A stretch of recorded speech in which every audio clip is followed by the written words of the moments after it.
السلام علیکم ویورز، کیسے ہیں آپ سب لوگ؟ Welcome to my channel Zoya novel world. امید کرتی ہوں آپ سب لوگ ٹھیک ہوں گے۔ میرے دل کا سکون ہو تم، کس نمبر 16۔ وہ اسد کے ساتھ کوئی پنگا نہیں لینا چاہتی تھی۔ اسد پلیز، کوئی اور آپشن نہیں ہے؟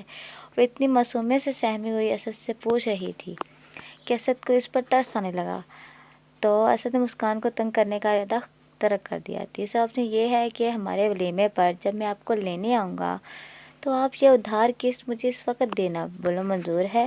ہاں منظور ہے، مسکان فوراً سے بولی، کیونکہ وہ اس وقت اس سچویشن سے نکلنا چاہتی تھی۔ مسکان نے یہ سوچتے ہوئے خود کو تسلی دی کہ بات کی بعد میں دیکھی جائے گی، اس لیے اس نے فوراً حامی بھر لی۔ اسد کو تو یہ سودا بھی برا نہیں لگا تھا۔ ڈرپوک لڑکی، یہ لو میری طرف سے کس۔ اس نے اپنے ہونٹوں کو گول کر کے کس دی تھی۔ وہ شرمائی تھی۔ اس کے بعد اسد مسکان کے درمیان کافی دیر تک نور کو لے کر باتیں ہوتی رہیں۔ اسد کے پاس ہمیشہ اسفند کی ایکسٹرا چابی موجود ہوتی تھی۔ اسد کے پاس اسد کی گھر کی چابی ہوتی تھی، اس لیے وہ خود سے لاک کھول کر اندر آ گیا۔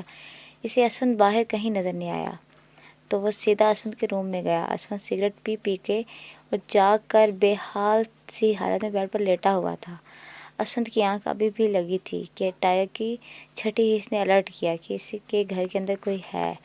ٹائگر نے فوراً سے آنکھیں کھولتے ہوئے اپنے تکیے کے نیچے پڑا ہوا پسٹل نکال کر پاس کھڑے ہوئے شخص پر تان دیا، جو دبے پاؤں روم کے اندر داخل ہوا تھا۔ اسفند کی حالت دیکھ کر پریشان ہو کر بیڈ کے پاس وہ کھڑا تھا۔ اسفند کی پسٹل تانے پر مذاق سے بولا، شرم کر، اپنی ہی بہن کا گھر اجاڑنے لگے ہو سارے۔ اسد بنا ڈرے سینہ تان کر کھڑا ہوا تھا۔ حرکت تو نے مرنے والی ہی کی ہے۔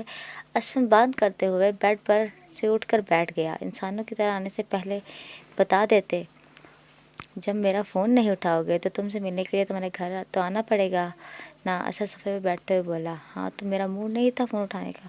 کیوں موڈ نہیں تھا؟ میں تمہارا جواب دہ نہیں ہوں۔ ناگوار سا منہ بنا کر بولا، خیریت ہے؟ بنا وجہ کیوں بھڑک رہے ہو؟ میں اس وقت تم سے کوئی بات نہیں کرنا چاہتا۔ اسفند نے دو ٹوک جواب دیا، یار مسئلہ کیا ہے؟ کوئی مسئلہ نہیں ہے، اس وقت مسئلہ تم ہو جو غلط ٹائم پر آ ٹپکے ہو۔ تو تم دل کو لینے کیوں نہیں آئے؟ کیوں 2-4 دن بہن تمہارے پاس رک گئی ہے تو بوجھ بننے لگی ہے؟ بکواس بند کرو، میری بہن اگر ساری زندگی بھی میرے پاس رہے تو میرے لیے وہ کبھی بوجھ نہیں ہو سکتی۔ گھٹیا انسان، وہ تمہاری وجہ سے بے حد پریشان ہے۔ اسفند، یہ بات دل نے کہی ہے تم سے؟ نہیں، بھائی ہوں اس کا۔ اس کی آنکھوں میں دیکھ کر سمجھ سکتا ہوں کہ اس کی بغیر شوہر کو تو اس کی فکر نہیں ہے۔ تیرے نہ آنے پر وہ اداس ہے، دیکھ سکتا ہوں اس کی آنکھوں میں۔ دونوں کا بے تکلف ایک دوسرے کو جملوں سے وار کرنا دیکھ کر کوئی انجان بھی سمجھ سکتا ہے کہ ان کی آپس میں کتنی گہری دوستی ہے۔ اسد پلیز بتاؤ یہ پرابلم کیا ہے؟ اسد نے اب ایک بار تھوڑا نرم لہجہ کر کے پوچھا۔ کوئی مسئلہ نہیں ہے، میں چاہتا ہوں کہ دل کچھ دیر اپنے بھائی کے ساتھ گزارے۔ اتنے سالوں کے بعد دونوں بہن بھائی ملے ہیں۔ وہ نظریں چراتے ہوئے بولا تھا، یہ والا لولی پاپ تم کسی اور کو دینا، میں تمہاری رگ رگ سے واقف ہوں، مجھے بتاؤ کہ مسئلہ کیا ہے؟ اسد نے ایک اسفند کے چہرے پر شدید پریشانی کو آتے ہی دیکھ لیا تھا، اور کمرے میں پڑے ہوئے سگریٹ کے خالی پیک دیکھ کر اسد آتے ہی سمجھ گیا کہ اسفند کسی ذہنی پریشانی میں مبتلا ہے، کیونکہ اسفند بہت زیادہ سگریٹ نوشی تب ہی کرتا ہے جب وہ کسی کشمکش میں ہوتا ہے یا ٹینشن میں ہوتا ہے۔ جب جھوٹ بولنا نہیں آتا تو کوشش بھی مت کیا کرو۔ اب بتاؤ مسئلہ کیا ہے؟ اسفند کچھ دیر چپ رہا۔ اسد، میں بہت کشمکش میں ہوں کہ کیا دل سچ میں میرے نکاح میں ہے؟ وہ میری شرعی بیوی ہے بھی یا نہیں؟ کیا بکواس کر رہے ہو؟ اسفند کی بات پر اسد نے غصے سے بھری نگاہوں سے اسفند کی طرف دیکھا۔ آخرکار بات اس کی بہن کی عزت کی تھی تو اسد میر خان کا غیرت مند خون گرم کیسے نہ ہوتا؟ اسد، نکاح میں دل کا نام اور ولدیت غلط ہے۔ اسد، مجھے غلط مت سمجھو، میں دل سے بہت پیار کرتا ہوں یار۔ ہر عورت کو عزت سے انکار دینے والا، تحفظ دینے والا کسی نتیجے پر نہیں پہنچ پا رہا کہ ہمارا رشتہ جائز ہے بھی یا نہیں۔ مجھے یہ بات اندر ہی اندر کھائے جا رہی ہے۔ اسفند کے دل کا درد اس کے چہرے پر نظر آ رہا تھا۔ ڈیشنگ دیکھنے والا اسفند شاید اس وقت ٹوٹا ہوا تھا۔ اٹھو اور جا کر فریش ہو کر میرے ساتھ چلو۔ اسد نے کچھ سوچتے ہوئے اسفند کو کہا تھا، میں اس وقت کہیں جانے کے موڈ میں نہیں ہوں، ایک بار میرے ساتھ چلو، تمہارے سارے سوالوں کے جواب ملیں گے، سب الجھنوں کے حل مل جائیں گے۔ اسد کی بات پر اسفند نے کچھ دیر اس کے چہرے کی جانب دیکھا، پھر ہاں میں سر کو ہلایا، اٹھ کر کبرڈ سے اپنے کپڑے نکال کر واش روم میں فریش ہونے چلا گیا۔ असद अश्विन को लेकर मौलवी साहब के पास मस्जिद में गया, अपना सारा मसला मौलवी साहब के सामने रख दिया। मौलवी साहब सारी बात सुनने के बाद बोले कि बेटा आपका निकाह जायज़ है, वो बच्ची आपकी बीवी है, आपके निकाह में है। बेटा हज़ारों बच्चे बच्चियाँ ऐसे होते हैं जो बचपन में किसी वजह से अपने माँ बाप से बिछड़ जाते हैं। इनका तो ना तो खुद का नाम पता होता है, ना अपने असल माँ बाप का नाम। इसी तरह जो इनको पालते हैं वो अपना नाम देकर इनकी शादियाँ कर देते हैं। इस सूरत में निकाह बिल्कुल जायज़ और सही था। जिस वक्त निकाह हुआ इस वक्त तो आप इस हकीकत से वाकिफ़ नहीं थे, इसलिए आपका निकाह जायज़ है। हाँ, जब सब कुछ जानते बूझते हुए आप गलत नाम लिखो तो इसकी सूरत में मामला अलग होते। फिर भी आप अपनी तसल्ली के लिए दोबारा निकाह कर लें, इससे आपके दिल को तसल्ली भी हो जाएगी, सवाब भी मिलेगा और सुकून भी। मौलवी साहब की सारी बात सुनकर असद और असफन दोनों मौलवी साहब से सलाम लेकर बाहर आ गए। असफन ने शुक्र कलमा पढ़ा और बाहर आकर असद को गले लगा लिया। थैंक यू यार, तुम्हें बता नहीं सकता इन 4 दिनों में मैं कितनी बार मरा हूँ।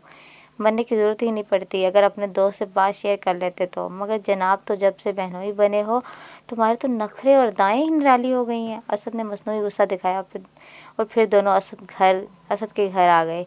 दिल असद को सामने देखकर खुशी से रो पड़ी। असद दोनों को रूम में अकेला छोड़कर दरवाज़ा बंद करके बाहर निकल गया।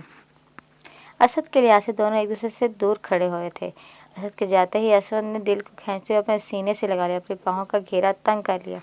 हालत दिल की भी यही थी। वो भी असद की कमर पर दोनों हाथ बांधे हुए इसके सीने पर सर रखकर बिन मौसम की बारिश में भीग रही थी।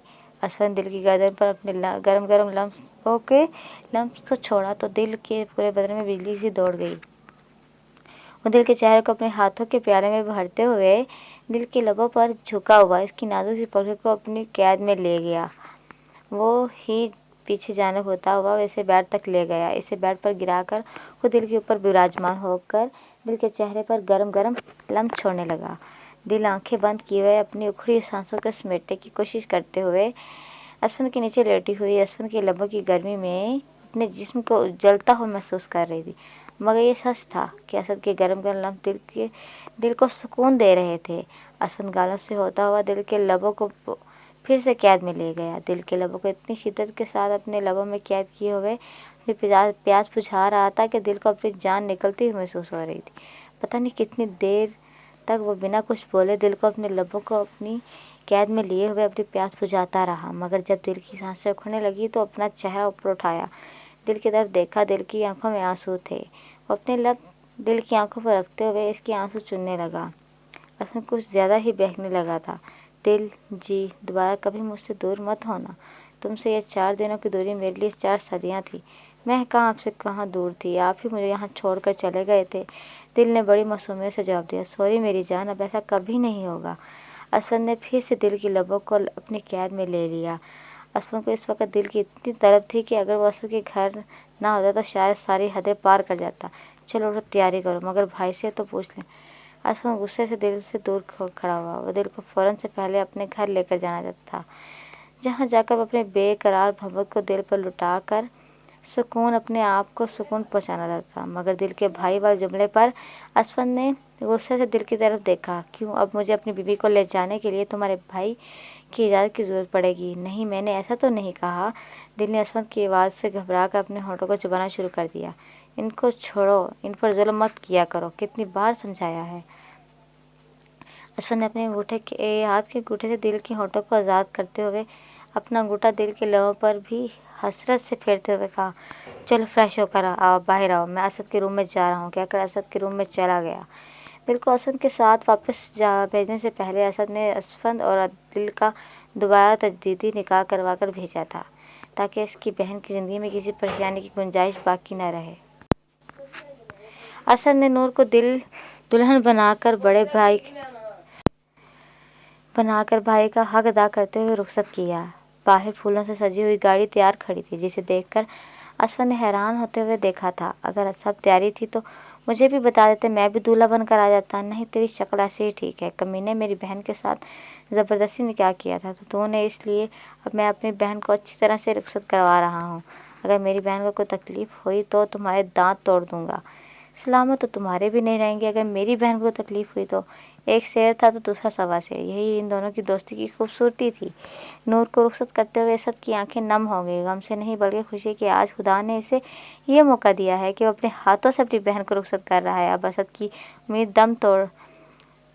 तो दम तोड़ने लगी थी कि दिल कभी इसे मिलेगी भी या नहीं, मगर रब अपने बंदे को इसकी हिम्मत से ज़्यादा दुख नहीं देता कि इस बात पर आज इसका यकीन और पुख्ता हो गया था। दिल जी घूंघट उठाओ। गाड़ी असद के घर से अभी तक सेकंड का सफ़र भी नहीं तय कर पाई थी कि असद के सब्र के पैमाने लबरेज होने लग गए। ब्यूटिशियन ने दिल को तैयार करने के बाद इसके चेहरे पर रेड कलर के अलग दुपट्टे से बहुत खूबसूरत तरीके से घूंघट कर दिया था।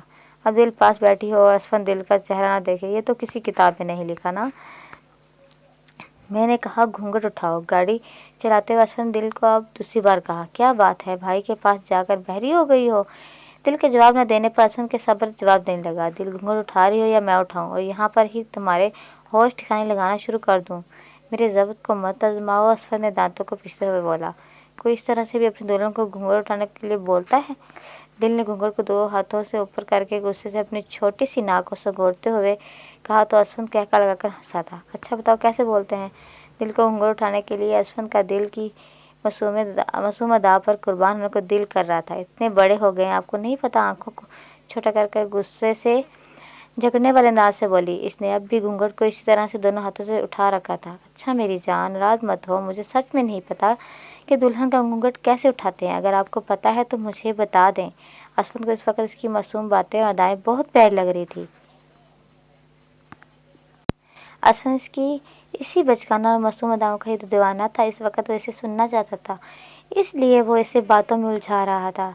बुद्धू दुल्हन को घूंघट उठाने के लिए बोलते नहीं है, खुद दुल्हन को बेड पर बिठाकर इसके बाद गिफ्ट देते हैं और फिर प्यार से घूंघट उठाते हुए दिल ने अपनी सारी जनरल नॉलेज असफन के साथ शेयर कर दी। अच्छा तो इसके बाद क्या करते हैं? असफन की खुराफाती दिमाग में कुछ और ही चल रहा था।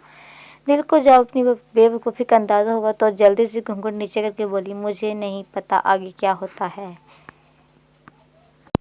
दिल घूंघट उठाओ। असफन जो इसकी बातें बड़े मज़े से सुन रहा था, दिल के घूंघट नीचे करने पर सर्द लहजे में बोला, मगर मुकाबले भी दिल थी जिसका दिमाग कभी भी किसी भी ट्रैक पर जा सकता था।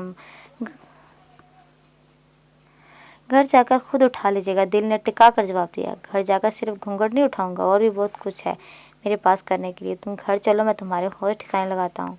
असफन महसूस कर रहा था कि अपने खून के रिश्ते से मिलने के बाद दिल के अंदर एक अलग निखार और कॉन्फिडेंस था। वो बहुत मुतमईन लग रही थी, जिसे देखकर असद दिल ही दिल में बहुत खुश था।